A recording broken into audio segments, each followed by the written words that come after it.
ನಾನೆಲ್ಲೋ ಕೇಳಿದ್ದು ಇವಾಗ ನಿನಗೆ ಬರ್ತಾ ಇದೆ. ದೇವರು ನಮ್ಮನ್ನ ರಾಜನಾಗಿ ಮಾಡ್ಬೇಕಂದ್ರೆ ಡೈರೆಕ್ಟ್ ಆಗಿ ತಲೆ ಮೇಲೆ ಕಿರೀಟ ತಂದು ಇಡಲ್ಲ. ಅದರ ಬದಲಾಗಿ ಮೊದಲು ಯುದ್ಧಗಳನ್ನ ಕೊಡ್ತಾನೆ. ಹೋಗಿ ಆ ಯುದ್ಧಗಳನ್ನ ಗೆದ್ದುಕೊಂಡು ಬಾ ಅಂತೇಳಿ. ಗೆದ್ದಾದ್ಮೇಲೆ ನಿಮ್ಮ ತಲೆ ಮೇಲೆ ಕಿರೀಟ ಅನ್ನೋದು ಬರುತ್ತೆ. ಇನ್ ಸೇಮ್ ವೇ ನಮ್ಮ ಸ್ಟೂಡೆಂಟ್ ಲೈಫ್ ನಲ್ಲಿ, ಅದು ಸ್ಪೆಷಲಿ ಕ್ಲಾಸ್ 12th ಸ್ಟೂಡೆಂಟ್ಸ್, ಅವರೊಂದು ಕನಸನ್ನ ಕಾಣಿರ್ತಾರೆ. ಸರ್, ನಾನು ನೆಕ್ಸ್ಟ್ ಇಯರ್ ಒಂದು ಒಳ್ಳೆ ಟಾಪ್ ಇಂಜಿನಿಯರಿಂಗ್ ಕಾಲೇಜ್ ಸೇರ್ಬೇಕು, ಒಂದು ಟಾಪ್ ಮೆಡಿಕಲ್ ಕಾಲೇಜ್ ಸೇರ್ಬೇಕು ಅಂತೇಳಿ, ರೈಟ್? ಸೊ ಆ ಸ್ಟೂಡೆಂಟ್ಸ್ ಲೈಫ್ ಅಲ್ಲೂ ಸಹ 2 ಯುದ್ಧಗಳಿರುತ್ತೆ. ಆ ಯುದ್ಧಗಳೇ ಒಂದು ಬೋರ್ಡ್ ಎಕ್ಸಾಮ್, ಇನ್ನೊಂದು KCET ಎಕ್ಸಾಮ್. ಸೊ ಎಕ್ಸಾಮ್ ಅಲ್ಲಿ ಗೆದ್ದು ಒಳ್ಳೆ ರ್ಯಾಂಕಿಂಗ್ ಬಂದ್ರೆ ಅವರು ಟಾಪ್ ಕಾಲೇಜ್ ನ ಸೇರಕ್ಕೆ ಸಾಧ್ಯ ಆಗುತ್ತೆ. ಇಲ್ಲ ಅಂದ್ರೆ it is not possible. Sir, ಒಳ್ಳೆ ರ್ಯಾಂಕಿಂಗ್ ಅಂದ್ರೆ ಯಾವ ತರ ಸರ್ ಅಂತಂದ್ರೆ that should be less than 5000 ಇರಬೇಕು. ಸೊ ಈ ಲೆಸ್ ದನ್ 5000 ರ್ಯಾಂಕಿಂಗ್ ನ ಸ್ಕೋರ್ ಮಾಡ್ಬೇಕಂದ್ರೆ ನಾವು ಏನ್ ಮಾಡ್ಬೇಕು ಅಂತ ತುಂಬಾ ಸ್ಟೂಡೆಂಟ್ಸ್ ಕೇಳ್ತಾ ಇದ್ದಾರೆ. ಸೊ ಅವ್ರಿಗೋಸ್ಕರ ಇವತ್ತು ನಾನು ಈ ಸ್ಪೆಷಲ್ ಸೆಷನ್ ನ ತಂದಿದ್ದೇನೆ. That is how to score under 5000 rank in KCET 2027. And ಈ ನಾನು ಏನು ಪ್ಲಾನ್ ಮಾಡ್ತಾ ಇದ್ದೀನಲ್ಲ, ಸೊ ಈ ಪ್ಲಾನ್ ನಾನು ನಮ್ಮ ವಿಜಯೋತ್ಸವ ಸ್ಟೂಡೆಂಟ್ ಜೊತೆ, ಅಂದ್ರೆ ನಮ್ಮ ಟಾಪರ್ಸ್ ಜೊತೆ ಡಿಸ್ಕಸ್ ಮಾಡಿ ಈ ಸ್ಟ್ರಾಟಜಿನ ನಿಮಗೆ ಕೊಡ್ತಾ ಇದ್ದೀನಿ. ಈ ಸ್ಟ್ರಾಟಜಿನ ಫಾಲೋ ಮಾಡಿ ಅಂಡ್ ನೀವು ಸಹ ಲೆಸ್ ದನ್ 5000 ಸ್ಕೋರ್ ಮಾಡಲೇಬಹುದು. There is no doubt, right? So first ಏನಪ್ಪಾ ಅಂತಂದ್ರೆ ನಿಮಗೆ ಬೇಕಾಗಿರೋದು secret math. That is a 50-50 rule. Main ಆಗಿ ನಿಮಗೆ KCET ಅಲ್ಲಿ ಬೋರ್ಡ್ ಎಕ್ಸಾಮ್ ಕನ್ಸಿಡರ್ ಆಗುತ್ತೆ, ಮತ್ತೆ KCET ಮಾರ್ಕ್ಸ್ ಸಹಿತ ಕನ್ಸಿಡರ್ ಆಗುತ್ತೆ. ಬೋರ್ಡ್ ಎಕ್ಸಾಮ್ ಎಲ್ಲ ಸಬ್ಜೆಕ್ಟ್ ಅಲ್ಲ, PCM. If you are choosing engineering ಅಂತ ಹೇಳಿದ್ರೆ ನಿಮಗೆ PCM ಸಬ್ಜೆಕ್ಟ್ ನ ತಗೊಳ್ತಾರೆ.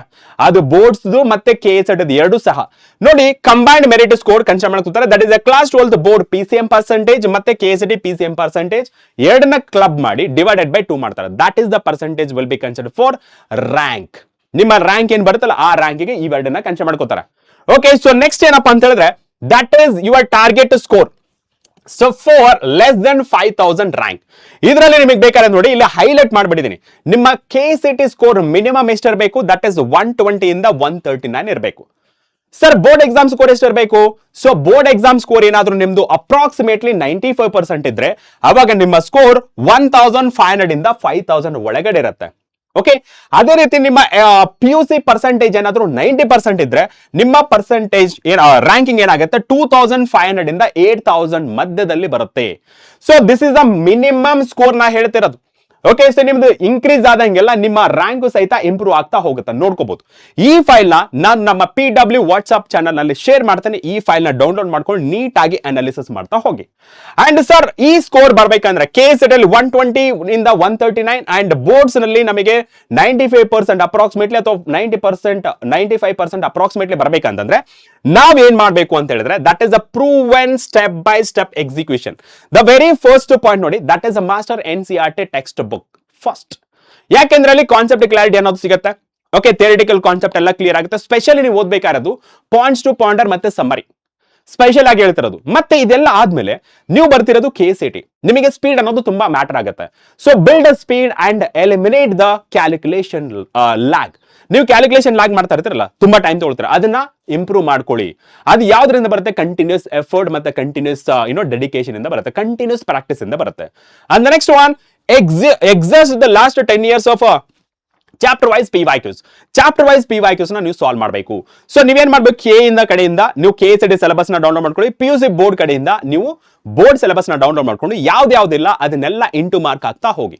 ದಟ್ ಇಸ್ ಇದು KCET ನೋಡಿ, ಇಲ್ಲಿ PYQ ಚಾಪ್ಟರ್ ವೈಸ್ PYQs ಅಲ್ಲ, that is KCET as well as boards ಎರಡನ್ನೂ ನೋಡ್ಕೋಬೇಕು ನೀವು. ಬರೀ KCET ಅಲ್ಲ, I am talking about both boards as well as KCET. And the last one, that is a mock test, grind and strategy tweak. ಇಲ್ಲಿ ನೀವು mock test ಏನಕ್ಕೆ ತಗೋಬೇಕು ಅಂತಂದ್ರೆ ನಿಮ್ಮ ಸ್ಪೀಡ್ ಅಂಡ್ ಆಕ್ಯುರೇಸಿನ ಚೆಕ್ ಮಾಡೋಕೆ, ಟೈಮ್ ಮ್ಯಾನೇಜ್ಮೆಂಟ್ ನ check ಮಾಡೋಕೆ, ಮತ್ತೆ ಇಂಪಾರ್ಟೆಂಟ್ ಆಗಿ ನೀವು ಯಾವ ಸಬ್ಜೆಕ್ಟ್ ನಲ್ಲಿ ವೀಕ್ ಇದ್ರೆ ಯಾವ ಸಬ್ಜೆಕ್ಟ್ ನಲ್ಲಿ ಸ್ಟ್ರಾಂಗ್ ಇದ್ದೀರಾ ಅನ್ನೋದು ತಿಳ್ಕೊಳ್ಳೋಕೆ. Get point? ಸೊ ಇದರಿಂದ ನೀವು ಮಾಕ್ ಟೆಸ್ಟ್ ಅಟೆಂಡ್ ಮಾಡೋದ್ರಿಂದ ನಿಮಗೆ ವೀಕ್ ಏರಿಯಾಸ್ ಮತ್ತೆ ಸ್ಟ್ರಾಂಗ್ ಏರಿಯಾಸ್ ಅನ್ನೋದು ಗೊತ್ತಾಗುತ್ತೆ. ಅದನ್ನ ಬೇಗ ನೀವು ಸ್ಟ್ರಾಂಗ್ ಏರಿಯಾಸ್ ಆಗಿ ಕನ್ವರ್ಟ್ ಮಾಡ್ಕೊಳ್ಬಹುದು if you have a weak areas. ಓಕೆನಾ? ಅಂಡ್ ನೆಕ್ಸ್ಟ್ ನೋಡಿದ್ರೆ that is a subject wise tactical blueprint. ಇವಾಗ ಮ್ಯಾಥ್ಸ್, ಕೆಮಿಸ್ಟ್ರಿ ಅಂಡ್ ಫಿಸಿಕ್ಸ್ ಅಂತ ಹೋದ್ರೆ ಮ್ಯಾಥ್ಸ್ ಬಗ್ಗೆ ಹೇಳೋದಾದ್ರೆ that is a tie breaker ಅಂತ ಹೇಳ್ತೀನಿ. ಯಾಕೆ? Because let's assume that there are 2 students. Okay, so 2 students same final score ಮಾಡಿದ್ದಾರೆ.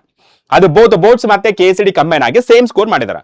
But ಯಾರಿಗೆ ಇಂಪಾರ್ಟೆನ್ಸ್ ಕೊಡ್ತಾರೆ ಸರ್? ಫಸ್ಟ್ ರ್ಯಾಂಕ್ ಯಾರಿಗೆ ಕೊಡ್ತಾರೆ? ಮೊದಲ ಆದ್ಯತೆ ಯಾರಿಗೆ ಕೊಡ್ತಾರೆ ಅಂದ್ರೆ ಮ್ಯಾಥ್ಸ್ ಸಬ್ಜೆಕ್ಟ್ ಅಲ್ಲಿ ಯಾರಿಗೆ ಜಾಸ್ತಿ ಮಾರ್ಕ್ಸ್ ಬರುತ್ತಲ್ಲ ಆ ಸ್ಟೂಡೆಂಟ್ಗೆ ಫಸ್ಟ್ ಪ್ರಿಯಾರಿಟಿ ಕೊಡ್ತಾರೆ. ಓಕೆನಾ? ಅಂಡ್ ಈ ಮ್ಯಾಥಮೆಟಿಕ್ಸ್ ಅಲ್ಲಿ ನೀವು ಕಾನ್ಸಂಟ್ರೇಟ್ ಮಾಡ್ಬೇಕಾಗಿರೋದು ಮೇನ್ ಆಗಿ ಕ್ಯಾಲ್ಕುಲಸ್, ವೆಕ್ಟರ್, 3D ಜಾಮೆಟ್ರಿ ಈ ಮೂರು ಓದೋದ್ರಿಂದ ಫಿಸಿಕ್ಸ್ ಅಲ್ಲೂ ಸಹ ಹೆಲ್ಪ್ ಆಗುತ್ತೆ. ಅಂಡ್ ಮ್ಯಾಟ್ರಿಸಸ್ ಅಂಡ್ ಕೆಮಿಸ್ಟ್ರಿಯಲ್ಲಿ ಇದನ್ನ ನಾವೇನಂತ ಕರಿತೀವಿ, ಕೆಮಿಸ್ಟ್ರಿನ ದ ಸ್ಕೋರ್ ಬೂಸ್ಟರ್ ಅಂತ ಕರಿತೀವಿ. KCT ಅಲ್ಲಿ ನಿಮಗೆ ಆಸ್ ಇಟ್ ಇಸ್ ನಿಮಗೆ ಏನು NCERT ಅಲ್ಲಿ ಇರುವಂತಹ ಕ್ವಶನ್ಸ್ ಆಸ್ ಇಟ್ ಇಸ್ ಕೊಟ್ಬಿಡ್ತಾರೆ. ಓಕೆ, ಸ್ವಲ್ಪ ಡೇಟ್ ಆ ಕಡೆ ಮಾಡಿ ಕೊಡ್ಬೋದು. ಸೊ ಅದಕ್ಕೆ ನಾವೇನಂತ ಕರಿತೀವಿ, this is the score booster ಅಂತ ಕರಿತೀವಿ. ಓಕೆ, ಅಂಡ್ ನೆಕ್ಸ್ಟ್ ಲೆವೆಲ್ ಅಲ್ಲಿ ಇರೋದು that is the physics, that is the rank decider. This is the rank decider. ಯಾವುದು? ಫಿಸಿಕ್ಸ್. ಯಾಕೆಂದ್ರೆ most of the students will find physics is the toughest subject. ಯಾಕೆ? Because of numerical problems. ಯಾರಿಗಾದ್ರೂ numerical problems ಅಂತ tough ಅಂತ feel ಆಗ್ತಿದ್ರೆ don't worry, at least we have to study high weightage chapters. High weightage chapters ಅಂದ್ರೆ ಏನು sir? First one electrostatics, ಅದರಲ್ಲಿ first chapter, second chapter ಬಂತು. Current electricity, moving charge and magnetism, ray optics, ಆಮೇಲೆ alternative current, ಆಮೇಲೆ semiconductor electronics, ಮತ್ತೆ dual nature of radiation. ಇಷ್ಟು ಓದ್ಕೊಳ್ಳಿ. And main ಆಗಿ ಫೋಕಸ್, ಫಿಸಿಕ್ಸ್ ನ ಓದ್ಬೇಕಾದ್ರೆ focus heavily on understanding the applications. ಓಕೆನಾ? ಇಷ್ಟು ಮಾಡಿದ್ರೆ ಡೆಫಿನೆಟ್ ಆಗಿ ನಿಮ್ಮ ಸಬ್ಜೆಕ್ಟ್ ಅಲ್ಲಿ ಇಂಪ್ರೂವ್ಮೆಂಟ್ ಆಗುತ್ತೆ, ನಿಮ್ಮ ಮಾಕ್ ಟೆಸ್ಟ್ ನಲ್ಲೂ ಸಹಿತ ಸ್ಕೋರ್ ಇಂಪ್ರೂವ್ ಆಗುತ್ತೆ. ಓಕೆ, ಸೊ ಇಷ್ಟು ಮಾಡಿದ್ರೆ ಖಂಡಿತ ನಿಮಗೆ ಲೆಸ್ ದೆನ್ 5000 ರ್ಯಾಂಕ್ ಬಂದೇ ಬರುತ್ತೆ. ಇವಾಗ ಕ್ವಶನ್ ಇರೋದೇನಪ್ಪ ಅಂತಂದ್ರೆ, ಸರ್ ಇವೆಲ್ಲ ನಮಗೆ ಒಂದೇ ಪ್ಲೇಸ್ ಅಲ್ಲಿ ಬೇಕು. ಓಕೆ, ಸೊ ನೀವು NCERT ಅಂತ ಹೇಳಿದ್ರಿ, ಸ್ಪೀಡ್ ಮತ್ತೆ ಅಕ್ಯುರಸಿ ಇಂಪ್ರೂವ್ ಆಗಬೇಕು, ಟೈಮ್ ಲ್ಯಾಗ್ ನ ಕಮ್ಮಿ ಮಾಡಬೇಕು, ಆಮೇಲೆ ಮಾಕ್ ಟೆಸ್ಟ್ ಸಿಗಬೇಕು, ರೈಟ್? ಸೊ PYQs ಎಲ್ಲಾನು ಸಿಗಬೇಕು ಅಂತ ನಾನು ನಿಮಗೆ ಹೇಳಿದೆ. ಬಟ್ ನೀವೆಲ್ಲ ಡಿಫರೆಂಟ್ ಪ್ಲೇಸ್ ಅಲ್ಲಿ ಇರುತ್ತೆ. ಬಟ್ ಒಂದೇ ಪ್ಲೇಸ್ ಅಲ್ಲಿ ಇರುವಂತದ್ದು ಎಲ್ಲಿ ಅಂತ ಹೇಳಿದ್ರೆ, ನಿಮಗೋಸ್ಕರ ನಾವು ಲಕ್ಷ KCT 2.0 2027 ಬ್ಯಾಚ್ ನ ಲಾಂಚ್ ಮಾಡಿದ್ದು. ಆಲ್ರೆಡಿ ನಿಮ್ಗೆ ಗೊತ್ತಿದೆ, ಓರಿಯಂಟೇಷನ್ ಸಹಿತ ಆಗಿದೆ. Okay, so Tuesday that is 21st July ಇಂದ ನಿಮಗೆ ಕ್ಲಾಸಸ್ ಸಹ ಸ್ಟಾರ್ಟ್ ಆಗುತ್ತೆ. ಅದರಲ್ಲಿ ನಾವು ಇದನ್ನೆಲ್ಲ ಕವರ್ ಮಾಡ್ತೀವಿ. So that will help you to score best in a board exam, best in a KCT exam.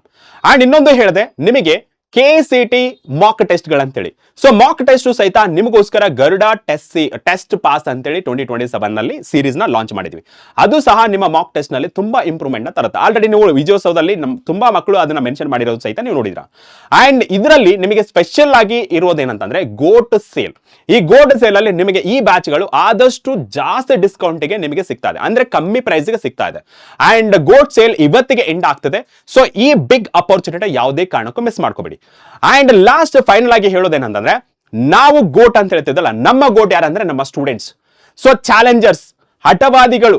So ಏನ್ ಮಾಡಿರ್ತಾರೆ, ಅವರು ಫಿಕ್ಸ್ ಮಾಡ್ಕೊಳ್ಳಿ, ಸರ್ ನನ್ನ ಟಾರ್ಗೆಟ್ ಈ ರ್ಯಾಂಕಿಂಗ್, ನಾನು ಈ ಕಾಲೇಜ್ಗೆ ಸೇರ್ಬೇಕಂತ ಫಿಕ್ಸ್ ಆಗ್ಬಿಟ್ಟಿರ್ತಾರೆ, ರೈಟ್? ಸೊ ನೀವು ಸಹ ಒಂದು ಹಠವಾದಿ ಆಗಿದ್ರೆ, ನೀವು ಸಹ ಒಬ್ಬ ಚಾಲೆಂಜರ್ ಆಗಿದ್ರೆ, ನೀವು ಸಹ ಒಂದು ವೆರಿ ಸೀರಿಯಸ್ ಕ್ಯಾಂಡಿಡೇಟ್ ಆಗಿದ್ರೆ, ನಾನು ನಿಮಗೆ ಚಾಲೆಂಜ್ ಕೊಡ್ತಿರೋದು.